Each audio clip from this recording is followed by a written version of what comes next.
The bright, chaotic lights of the Atlanta amusement park blur around me as I, Jada Taylor, stand near the picnic tables, where our family outing has quietly mutated into a stage for ridicule. Paper plates piled with burgers and fries scatter the table, but the real feast is the laughter aimed at me. My mother leans in, her smile sharp as glass. If Jada ever gets married, the world will end. She's too busy fantasizing about fiancés to keep up with her cousin. The circle bursts into laughter, heads nodding in that cruel rhythm I've known all my life. I clutch my soda, the plastic cup crumpling under my fingers, and check my phone again. Still no message from him. He should be free from his meeting in Charlotte by now. The words sting harder than usual, slicing through years of accomplishments they've never seen. My marketing firm landing major clients, building a life on my own terms, thriving far from their doubts. I bite back a response, letting the distant screams of roller coasters fill the silence. But something inside me snaps tonight. Their little story about me is about to crumble, and I'm ready to watch it burn. If your family ever doubted you, ever laughed at your dreams, hit like and subscribe. Watch what happens when the truth drops like a bombshell. Later that afternoon, as the sun dips lower over the Ferris wheel, I slip away from the group toward a quieter spot near the bumper cars. The laughter from the main path fades, replaced by the distant hum of rides. I need a moment to breathe, to shake off the echoes of that public jab. But then voices drift from behind a snack kiosk. Familiar ones carrying that gleeful edge I've dreaded since childhood. It's my mother Brenda and my Aunt Marissa huddled with my brother Douglas. Their words slur slightly from the park's watered-down drinks, but the mockery cuts clear. 2 years engaged to a ghost no one's met. Brenda says, her tone thick with amusement. Finance consultant, that's code for unemployed dreamer these days. Marissa's laugh breaks like shattering glass. And that Charlotte gig, probably just cafe Wi-Fi and pretend meetings. Who builds a marketing empire from nothing? Douglas joins in, his voice laced with that superior smirk he saves for me. She's always fabricating to match LaToya's real promotions. Poor sis, therapy might help her stop competing with actual success. My phone slips from numb fingers, clattering on the gravel. Tears burn hot but stay unshed. They won't get that win. The park's artificial wind from passing coasters whips my hair, but it can't cool the rage building inside. How many times have I shared wins? That airline campaign netting 6 figures, the team expansion, only for them to dismiss it as exaggeration. Justin's face flashes in my mind, his steady presence at our quiet dinners, but they've never seen him, never believed. I retrieve the phone, dialing his number with trembling hands. He answers quickly, concern immediate. Jada, you sound off. What's happening? The story spills out, the ridicule, the whispers twisting my reality. Please come now. I need you here to end this. He hesitates only a second. I'm wrapping up. Traffic from Charlotte to Atlanta is light. Give me 45 minutes. We'll show them. Hanging up, a resolve hardens in my chest. No more polite deflections, no more swallowing their poison. I've crafted this life. Clients trusting my strategies, Justin partnering in every sense, without their stamp. Tonight the facade cracks. Nadine texts support, but I pocket it, turning back toward the noise. The decision pulses like the park's throbbing music. Time to let truth speak. Back with the group near the carousel, my cousin LaToya waves me over for what she dubs the family cheer, a casual toast amid the spinning horses and blaring music. The colorful mounts whirl behind her, casting flickering shadows on our circle. Everyone clusters in, holding plastic cups of fizzing drinks, the air thick with fried dough scents. Brenda nods expectantly, assuming I'll deliver the standard fluff. I step into the center voice level despite the churn in my gut. The words form carefully, each one a quiet rebellion against the years of sidelined efforts. When we gather like this, I begin letting my gaze drift across expectant expressions. Edward adjusting his watch impatiently, Marisa fanning herself with a park map, Douglas leaning against a pole with crossed arms. It's supposed to build us up to offer belief in each other's choices without demanding evidence at every turn. Latoya beams her promotion badge still pinned to her shirt, completely missing the undercurrent in my delivery. Take Latoya, she's had that unwavering backing with every achievement spotlighted and every decision affirmed without hesitation. The group murmurs agreement, but I press on, voice gaining strength. Yet some of us forge ahead in isolation, facing constant skepticism and backhanded comments from the very people who should champion us first. Brenda's fingers clench around her cup, her laugh emerging strained and artificial. A sharp cry from the nearby drop tower seems to echo the tension rippling through the air. Edward clears his throat awkwardly, glancing away toward the game booths. Marissa leans toward Douglas, murmuring low, his nod brief, but his eyes darting to mine with unease. The toast lands with hesitant clinks, the energy deflated like a punctured balloon. Latoya pulls me aside moments later, her brow furrowed. That came out intense. Are you dealing with something? I offer a non-committal nod, but inside the grievances stack higher. They've always downplayed my shifts to Charlotte, labeling client breakthroughs as fleeting luck, perpetually holding Latoya's corporate ladder as the gold standard. My phone buzzes softly, a message from Justin. On my way, ETA 20 minutes. The simple words send a surge of anticipation, steadying my pulse. Nadine's voice from our earlier chat replays in my head. Hold your ground, they've earned this reveal. I survey the cluster once more, Brenda pivoting to lighter topics with forced enthusiasm, Marissa chiming in supportively, Douglas now engaging kids in a ring toss game. The park's growing dusk crowd mills about, unaware of the storm brewing in our small huddle. Justin's impending presence feels like an approaching front ready to clear the haze of their disbelief. No longer will I perform for their validation. A few minutes later, as the group mills around the arcade games, Justin's silhouette emerges near the ticket booth. He weaves through the throng in his crisp shirt, eyes locking on mine amid the flashing prizes and ringing bells. Brenda's back faces him, her chatter ongoing to Marissa. Jada's tales get taller each time next she'll claim a mansion. Justin halts just behind her, his presence commanding silence before he speaks. Too late. Brenda whirls, color draining from her cheeks. The arcade's chaotic dings halt in my ears as heads snap toward him. Too late for what? Edward demands, stepping closer with furrowed brows. Justin holds my gaze steadily, then draws a folded document from his inner pocket, our marriage license from a discreet Charlotte courthouse last month. We'd kept it under wraps to sidestep their interference. For the world ending. We're married, have been for weeks. The revelation lands heavy. Gasps echo. Latoya's hand flies to her mouth. Douglas's game token clatters to the ground. Marissa stumbles back a step. Brenda clutches her chest. This can't be real. Her eyes dart to the paper, then to me. I move beside Justin, his arm slipping around my waist with familiar ease. Meet Justin Stewart, my husband, the finance expert you labeled a myth. And yes, it's all true. Edward fumbles for his phone, thumbs racing across the screen. We'll verify this. Within moments, they're all tapping, pulling up my Charlotte firm site with glowing reviews, Justin's profile listing high-stake deals across states. Multi-million contracts. Douglas mutters, his earlier smugness evaporating. Marissa shakes her head. But why hide it? Justin responds calmly. To avoid exactly this, your constant erosion of her reality. The confrontation escalates. Brenda stammers defenses. We just cared, worried you'd fail alone. I counter sharp. Cared by mocking every step, search deeper, see the awards, the expansions. Phones glow in their hands, screens illuminating stunned faces.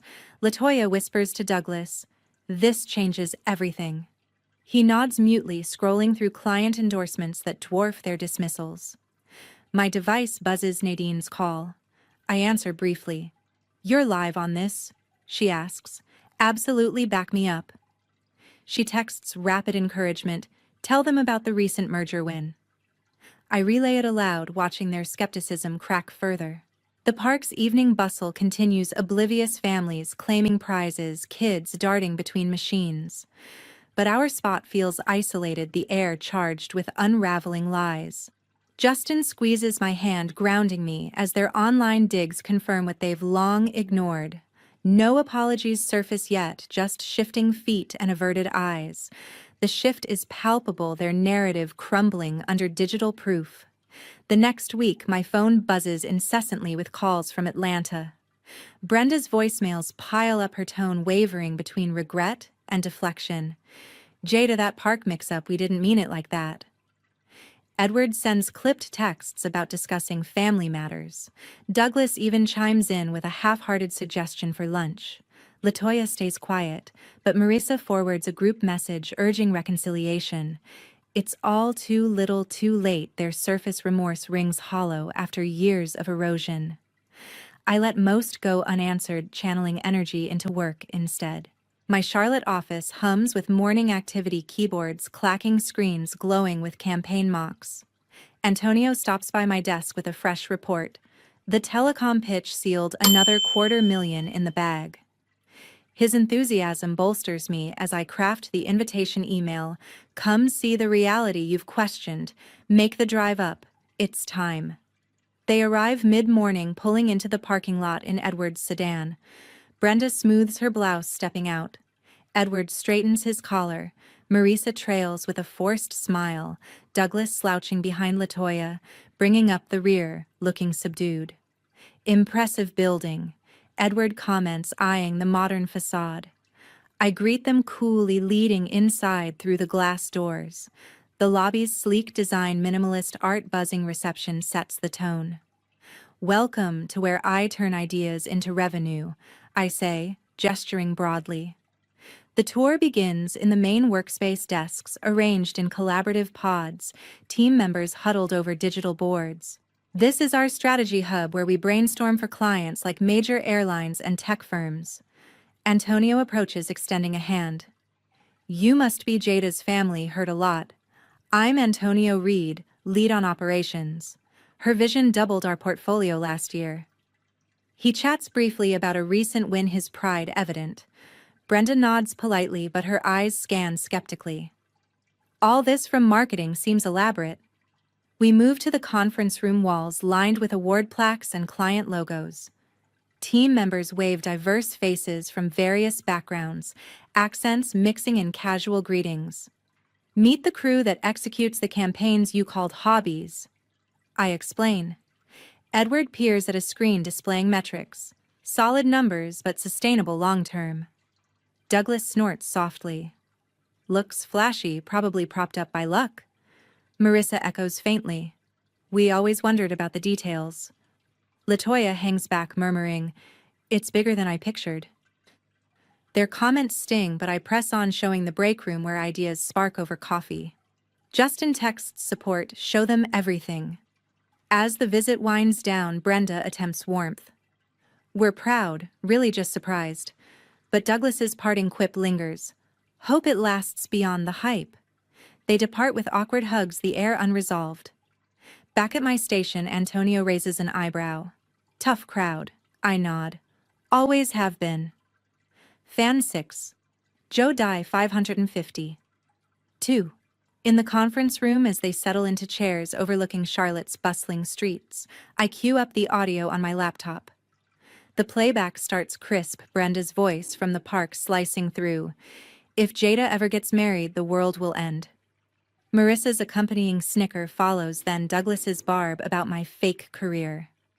Their expressions shift from curious to ashen. Edward leans forward, brow creased. "You taped us without permission." I meet his stare evenly.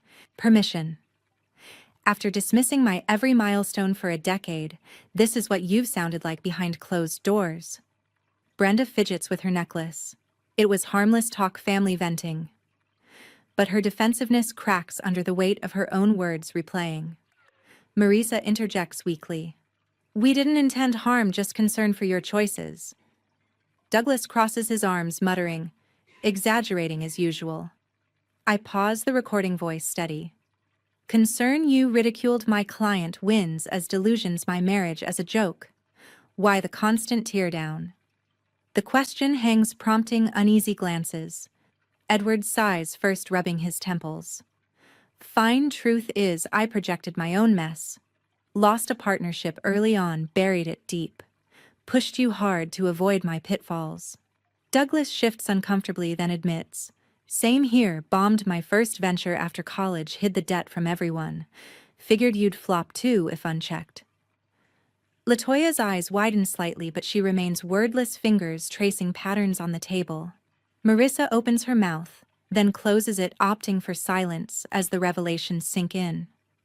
The room pulses with raw exposure, their secrets mirroring the doubts they've heaped on me.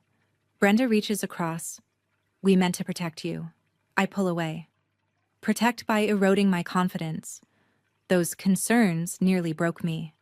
Tension thickens like fog, their usual unity fracturing. Edward tries mediation. Let's discuss rationally. But Douglas snaps. This ambush proves our point, you're dramatic. I counter. Dramatic or done tolerating lies. Your hidden failures explain the sabotage, afraid I'd surpass you. Marissa finally speaks, voice thin. Enough, we're family. Latoya nods faintly, but her quiet signals deeper unease. The confrontation peaks, voices overlapping in heated exchanges. Brenda's eyes glisten. We love you. Yet the words fall flat against the audio's echo. As minutes stretch, their defenses crumble further, exposing layers of insecurity I've long suspected. The city traffic below hums on, indifferent to our unraveling. Justin's earlier encouragement texts flash in my mind, bolstering my resolve. No backing down now. That evening, over coffee in the office lounge, as city lights flicker on, I set my mug down with finality. This is the end, no more contact. Your endless questioning stops my participation. Brenda's expression collapses, tears welling instantly. Jada, don't say that we share history. Edward half stands, hand outstretched. Hold on, we can resolve this calmly. Marissa echoes urgently. Blood runs thicker, let's mend. Douglas folds his arms tightly. Typical drama queen move. Latoya observes silently, her posture rigid. I remain resolute, voice unshaken. Mend after chipping away at my self-worth for years. Block my number, forget my address, I'm out. The statement reverberates, sparking a flurry of objections. Brenda implores. What about traditions? Edward proposes. Therapy as a unit. Marissa adds. We've supported in our way. Douglas retorts. You're cutting us off over words. Latoya finally murmurs. This hurts everyone. But I turn away, striding out, their voices fading behind the closing door. In the parking area, Justin leans against his car, pulling me close without a word. In the following months, repercussions manifest gradually.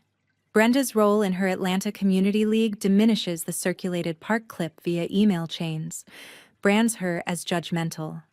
Social outings cease, a frantic message arrives. Friends distance themselves, intervene. Unreplied, her network contracts to lonely evenings, former allies ghosting her posts. Edward's advisory contracts wane. A crucial collaborator learns of the family discord through golf club talks, deeming it a liability. A pivotal agreement dissolves, $80,000 evaporated, forcing layoffs at his operation. His plea via voicemail. This ripples outward, let's negotiate. Erased without playback. Douglas encounters the harshest blow. The controversy infiltrates his workplace through industry Slack groups. Personnel reviews conduct flaws tied to the exposed skepticism linking to his concealed earlier setbacks. Dismissal ensues rapidly, his credentials marred in Georgia's competitive market. A bitter outreach. Your stunt cost my livelihood, satisfied. Severed immediately. Marissa recedes into obscurity, her interference highlighted in relative discussions resulting in omission from reunions. Latoya ventures impartial gestures, a neutral email offering dialogue, but it lands discarded. Without theatrical flair, merely the slow dissolution typical in fractured U.S. households' online connections, severing into emptiness, career murmurs barring opportunities. Justin and I reflect occasionally during walks, his backing constant. Boundaries set you free. Nadine follows up, admire your strength.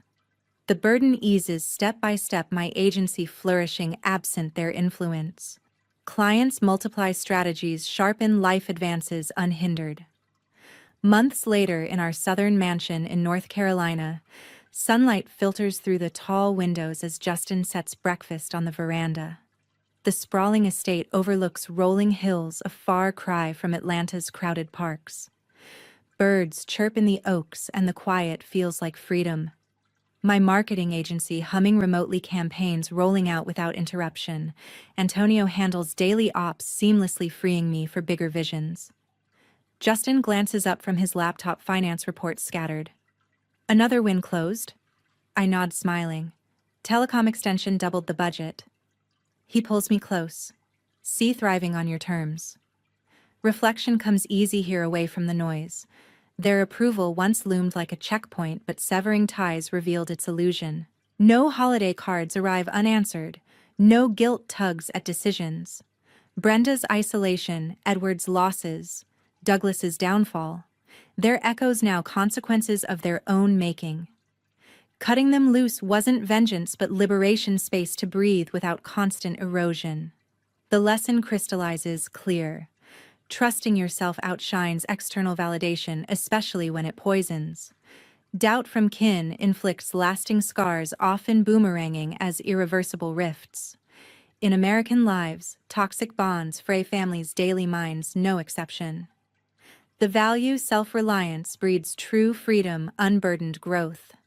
I mentor juniors at the firm, spotting my old struggles in their stories. One facing parental scorn over creative paths shares, they call it a phase. I advise, prove it to yourself first, the rest follows. Her designs flourish under guidance mirroring my journey. Evenings with Justin unfold simple walks through gardens, planning expansions. No shadows linger, life fills fully. Nadine visits occasionally, toasting progress, proud of your boundaries.